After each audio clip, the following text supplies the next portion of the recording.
ಇನ್ನು ಇವತ್ತು ಬೆಂಗಳೂರಿನಲ್ಲಿ ಐತಿಹಾಸಿಕ ಕರಗ ಮಹೋತ್ಸವ ಆರಂಭ ಆಗಲಿಕ್ಕಿದೆ. ಮುಖ್ಯಮಂತ್ರಿಗಳು, ಉಪಮುಖ್ಯಮಂತ್ರಿಗಳು ಈ ಕಾರ್ಯಕ್ರಮದಲ್ಲಿ ಭಾಗಿಯಾಗಲಿಕ್ಕಿದ್ದಾರೆ. ಬಹಳ ವಿಶೇಷವಾದಂತಹ ಕಾರ್ಯಕ್ರಮ, ಐತಿಹಾಸಿಕ ಹಿನ್ನೆಲೆಯುಳ್ಳಂತಹ ಕಾರ್ಯಕ್ರಮ. ದೇವಸ್ಥಾನಕ್ಕೆ ಈಗಾಗಲೇ ಅನೇಕ ಗಣ್ಯರು ಭೇಟಿಯನ್ನ ನೀಡುತ್ತಾ ಇರೋದು ಒಂದು ಕಡೆ ಆದರೆ, ಮತ್ತೊಂದು ಕಡೆ ಬೆಂಗಳೂರು ಕರಗ ಶಕ್ತೋತ್ಸವ ಸಂಭ್ರಮದಲ್ಲಿ ಬ್ರಹ್ಮಾಂಡ ಗುರೂಜಿ ಕೂಡ ಭೇಟಿಯಾಗಿರು. ಧರ್ಮರಾಜಸ್ವಾಮಿ ದೇವಾಲಯಕ್ಕೆ ಭೇಟಿ ನೀಡಿದ್ದಾರೆ. ತಾಯಿ ದ್ರೌಪದಿ ದೇವಿ ದರ್ಶನವನ್ನ ಪಡೆದಿದ್ದಾರೆ ಗುರೂಜಿ ಅವರು. ದೇವಸ್ಥಾನದಲ್ಲಿ ಮುಂಜಾನೆಯಿಂದಲೂ ಕೂಡ ವಿಶೇಷ ಪೂಜೆಗಳು ನಡೀತಾ ಇದೆ.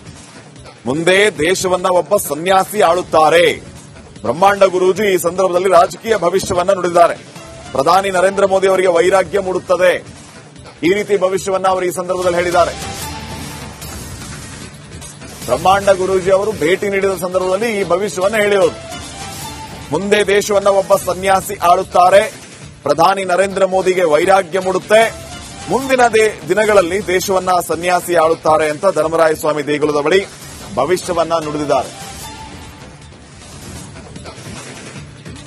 ಯಾವ್ದಾದ್ರು ಇದ್ರೆ ಅದು ಭಾರತ ದೇಶ ಮಾತ್ರ. ಅದಕ್ಕೆ ಗೋ ರಕ್ಷಾ ಕೇಂದ್ರ ಅಂತ ಹೇಳಿ ಭಾರತ ದೇಶವನ್ನ ಉನ್ನತ ಸ್ಥಾನದಲ್ಲಿ ಇವತ್ತು ನರೇಂದ್ರ ಮೋದಿ ಅವರು ತಂದಿಟ್ಟಿರ್ತದ್ದು ಬಹಳ ವಿಶೇಷ. ಯೋಗಿ ಆದಿತ್ಯನಾಥ್ ವಿಶೇಷವಾಗಿರ್ತಕ್ಕಂಥ ಸಂದರ್ಭದಲ್ಲಿ ಮುಂದಿನ ದಿನಗಳಲ್ಲಿ ಎಲ್ಲಾ ಧರ್ಮವನ್ನು ನಡೆಯುತ್ತೆ, ಧರ್ಮಂ ತಲೈಕಾಕುಂ ಅಂತ ತಮಿಳಲ್ಲಿ ವೇದಗಾದೆಯಿಂದ ಇರ್ತಕ್ಕಂಥದ್ದು. ಅದಕ್ಕೆ ನೀವುಗಳು ಇನ್ನು 1.5 ವರ್ಷದ ಕಾಲದಲ್ಲಿ ಮೋದಿ ರಾಜೀನಾಮೆ ಕೊಡ್ತಕ್ಕಂಥದ್ದು ಅಥವಾ ವಿಶೇಷವಾಗಿ ಬಿಟ್ಟು ಹೋಗ್ತಕ್ಕಂಥದ್ದು, ಯಾಕಂದ್ರೆ ವೈರಾಗ್ಯ ಬಂದ ಮೇಲೆ ಏನೂ ಮಾಡೋಕ್ಕಾಗಲ್ಲ. ಇನ್ನು ಉಳಿದಿರತಕ್ಕಂಥ ರಾಜ್ಯನ ಆಳ್ತಕ್ಕಂಥದ್ದು, ದೇಶವನ್ನು ಆಳ್ತಕ್ಕಂಥದ್ದು ಮುಂದಿನ ಸನ್ಯಾಸಿ ಅಂತ ಹೇಳಿ ಇದು ವಿಶೇಷತೆ. ಅದರಿಂದ ಧರ್ಮರಾಯ ದೇವಸ್ಥಾನದಿಂದ ನಿಮಗೆ ಹೇಳೋದಂದ್ರೆ ಆರೋಗ್ಯ ರಕ್ಷಣೆ ಎಲ್ಲರೂ ಮಾಡ್ಕೊಳ್ಳಿ. ನಾಳೆ ಬಂದು ಯಾರೂ ಕಾಪಾಡಕ್ ಸಾಧ್ಯವಿಲ್ಲ. ಎಲ್ಲೆಲ್ಲಿ ಊಟ ಉಪಚಾರ ಮಾಡ್ತಿರೋ ನೋಡ್ಕೊಂಡು ಮಾಡಿ. ಮಕ್ಕಳು ತುಂಬಾ ಜಾಗೃತಿ ಆಗಿರ್ಬೇಕು, ಮೈ ತುಂಬಾ ಕಣ್ಣಿರಬೇಕು. ಯಾವ ರೀತಿ ಆಕ್ಸಿಡೆಂಟ್ಸ್ ಆಗುತ್ತೋ ಗೊತ್ತಿಲ್ಲ, ವೇಗಗಳು ಹೆಚ್ಚಾಗತ್ತೆ. ರಾಹು ಕುಜನ್ ಜೊತೆ ಇದ್ದಾಗ ವೇಗಗಳು ಜಾಸ್ತಿ ಆಗುತ್ತೆ. ದಯವಿಟ್ಟು ಎಲ್ಲರೂ slow and steady win the race ನಿಧಾನಕ್ಕೆ ಹೋಗಿ. ಬಗ್ಗೆ ಇನ್ನಷ್ಟು ಮಾಹಿತಿಯನ್ನ ನೀಡುತ್ತಾರೆ ಪ್ರತಿನಿಧಿ ದೀಪ್ತಿ. ಈಗ ನೇರ ಸಂಪರ್ಕದಲ್ಲಿ ಜಾಯ್ನ್ ಆಗಿದ್ದಾರೆ. ದೀಪ್ತಿ, ಕರಗ ಮಹೋತ್ಸವಕ್ಕೆ ಕ್ಷಣಗಣನೆ ಆರಂಭ ಆಗಿದೆ, ಯಾವ ರೀತಿಯ ಸಿದ್ಧತೆಗಳು ನಡೀತಾ ಇದೆ, ಏನೆಲ್ಲ ಅಪ್ಡೇಟ್ಸ್ ಕೊಡ್ತೀರಿ ವಿಚಾರವಾಗಿ? ಶ್ರೀಪಾದ್, ನಾನಿವಾಗ ಧರ್ಮರಾಯ ಸ್ವಾಮಿ ದೇವಸ್ಥಾನದ ಭಾಗದಲ್ಲೇ ಇದ್ದೀನಿ, ಆವರಣದಲ್ಲಿದ್ದೀನಿ. ಇವತ್ತು ಸರಿಯಾಗಿ ಮಧ್ಯರಾತ್ರಿ 12:30ರಿಂದ 1:30 ಹೊತ್ತಿಗೆ ದ್ರೌಪದಿ ದೇವಿ ಹೊರಗೆ ಬರ್ತಾರೆ. ಈಗ ಬೆಳಗಿನೂ ಕೂಡ ಅನೇಕ ರೀತಿಯ ಕಾರ್ಯಕ್ರಮಗಳು ಕೂಡ ನಡೀತಾ ಇದೆ. ಇದು ವಿಶ್ವಪ್ರಸಿದ್ಧ ಬೆಂಗಳೂರು ಕರಗ ಮಹೋತ್ಸವ. ಇವತ್ತು 9ನೇ ದಿನ, ಏಪ್ರಿಲ್ 4ನೇ ತಾರೀಕಿಗೆ ಬೆಂಗಳೂರು ಕರಗ ಉತ್ಸವ ಆರಂಭವಾಗಿದೆ. ಇವತ್ತು ಶಕ್ತೋತ್ಸವ. ಇವತ್ತು ಸರಿಯಾಗಿ ಹಲವು ರೀತಿಯ ವಿವಿಧ ಪೂಜೆಗಳು ಕೂಡ ನಡೀಲಿಕ್ಕಿದೆ. ಇನ್ನು ಕೆಲವೇ ಹೊತ್ತಿನಲ್ಲಿ ದ್ರೌಪದಿ ದೇವಿಗೆ ಹರಕೆಯನ್ನ ಸಲ್ಲಿಸುವಂತಹ ನೂರಾರು ಭಕ್ತರು ದೇವಾಲಯದ ಆವರಣದಲ್ಲಿ ಬಂದು ಕರ್ಪೂರ ಸೇವೆಯನ್ನ ಮಾಡುತ್ತಾರೆ. ನಂತರ ಬಳೆಶಾಸ್ತ್ರ ಕೂಡ ನಡೀಲಿಕ್ಕಿದೆ.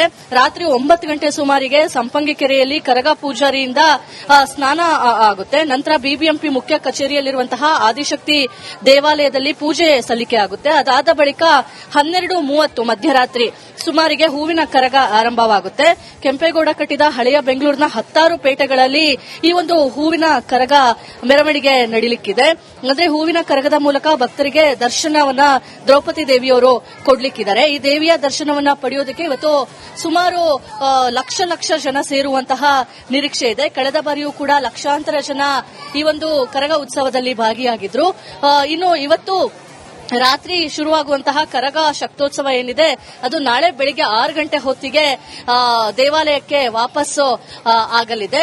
ಇನ್ನು ಇವತ್ತಿನ ಒಂದು ಕರಗ ಶಕ್ತೋತ್ಸವ ಕಾರ್ಯಕ್ರಮದಲ್ಲಿ ಸಿಎಂ ಸೇರಿ ಡಿಸಿಎಂ ಹೀಗೆ ಅನೇಕ ಸಚಿವರು, ಶಾಸಕರು ಭಾಗಿಯಾಗುವಂತಹ ನಿರೀಕ್ಷೆ ಇದೆ.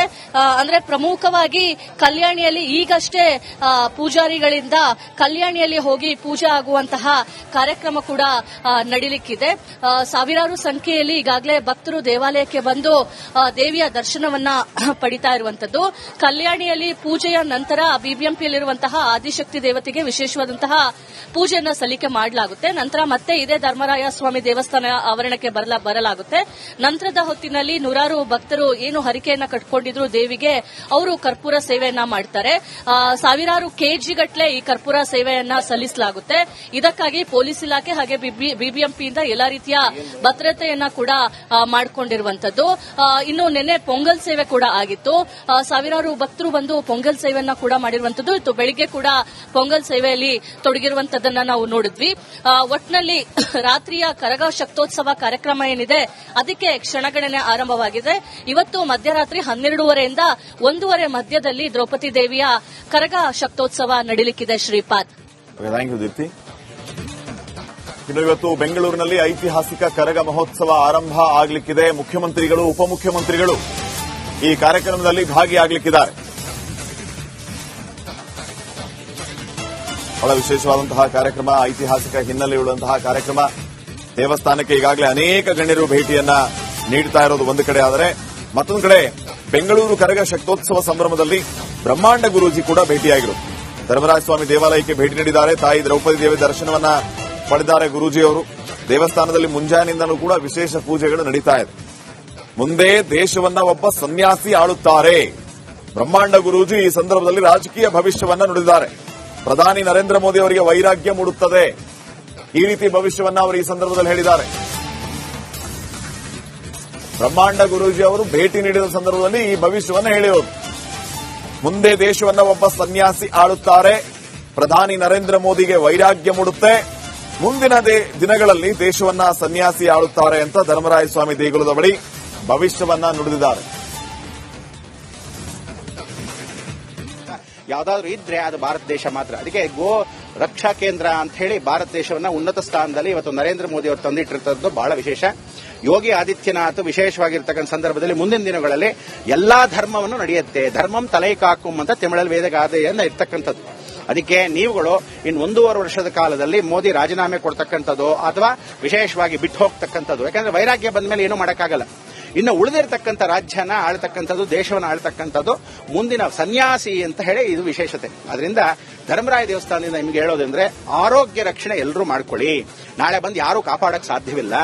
ಎಲ್ಲೆಲ್ಲಿ ಊಟ ಉಪಚಾರ ಮಾಡ್ತಿರೋ ನೋಡ್ಕೊಂಡು ಮಾಡಿ. ಮಕ್ಕಳು ತುಂಬಾ ಜಾಗೃತಿ ಆಗಿರ್ಬೇಕು, ಮೈ ತುಂಬಾ ಕಣ್ಣಿರಬೇಕು. ಯಾವ ರೀತಿ ಆಕ್ಸಿಡೆಂಟ್ಸ್ ಆಗುತ್ತೋ ಗೊತ್ತಿಲ್ಲ, ವೇಗಗಳು ಹೆಚ್ಚಾಗತ್ತೆ. ರಾಹು ಕುಜನ್ ಜೊತೆ ಇದ್ದಾಗ ವೇಗಗಳು ಜಾಸ್ತಿ ಆಗುತ್ತೆ. ದಯವಿಟ್ಟು ಎಲ್ಲರೂ slow and steady win the race ಅಂತ ನಿಧಾನಕ್ಕೆ ಹೋಗಿ. ಬಗ್ಗೆ ಇನ್ನಷ್ಟು ಮಾಹಿತಿಯನ್ನ ನೀಡುತ್ತಾರೆ ಪ್ರತಿನಿಧಿ ದೀಪ್ತಿ. ಈಗ ನೇರ ಸಂಪರ್ಕದಲ್ಲಿ ಜಾಯ್ನ್ ಆಗಿದ್ದಾರೆ. ದೀಪ್ತಿ, ಕರಗ ಮಹೋತ್ಸವಕ್ಕೆ ಕ್ಷಣಗಣನೆ ಆರಂಭ ಆಗಿದೆ, ಯಾವ ರೀತಿಯ ಸಿದ್ಧತೆಗಳು ನಡೀತಾ ಇದೆ, ಏನೆಲ್ಲ ಅಪ್ಡೇಟ್ಸ್ ಕೊಡ್ತೀರಿ ವಿಚಾರವಾಗಿ?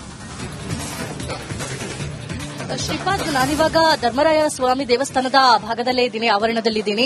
ಇವತ್ತು ಸರಿಯಾಗಿ ಮಧ್ಯರಾತ್ರಿ 12:30ರಿಂದ 1:30 ಹೊತ್ತಿಗೆ ದ್ರೌಪದಿ ದೇವಿ ಹೊರಗೆ ಬರ್ತಾರೆ. ಈಗ ಬೆಳಗಿನೂ ಕೂಡ ಅನೇಕ ರೀತಿಯ ಕಾರ್ಯಕ್ರಮಗಳು ಕೂಡ ನಡೀತಾ ಇದೆ. ಇದು ವಿಶ್ವ ಪ್ರಸಿದ್ಧ ಬೆಂಗಳೂರು ಕರಗ ಮಹೋತ್ಸವ. ಇವತ್ತು 9ನೇ ದಿನ, ಏಪ್ರಿಲ್ 4ನೇ ತಾರೀಕಿಗೆ ಬೆಂಗಳೂರು ಕರಗ ಉತ್ಸವ ಆರಂಭವಾಗಿದೆ. ಇವತ್ತು ಶಕ್ತೋತ್ಸವ.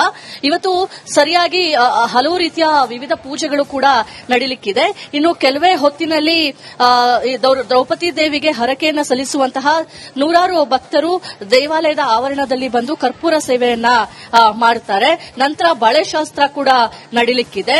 ರಾತ್ರಿ 9 ಗಂಟೆ ಸುಮಾರಿಗೆ ಸಂಪಂಗಿ ಕೆರೆಯಲ್ಲಿ ಕರಗ ಪೂಜಾರಿಯಿಂದ ಸ್ನಾನ ಆಗುತ್ತೆ. ನಂತರ ಬಿಬಿಎಂಪಿ ಮುಖ್ಯ ಕಚೇರಿಯಲ್ಲಿರುವಂತಹ ಆದಿಶಕ್ತಿ ದೇವಾಲಯದಲ್ಲಿ ಪೂಜೆ ಸಲ್ಲಿಕೆ ಆಗುತ್ತೆ. ಅದಾದ ಬಳಿಕ 12:30 ಮಧ್ಯರಾತ್ರಿ ಸುಮಾರಿಗೆ ಹೂವಿನ ಕರಗ ಆರಂಭವಾಗುತ್ತೆ.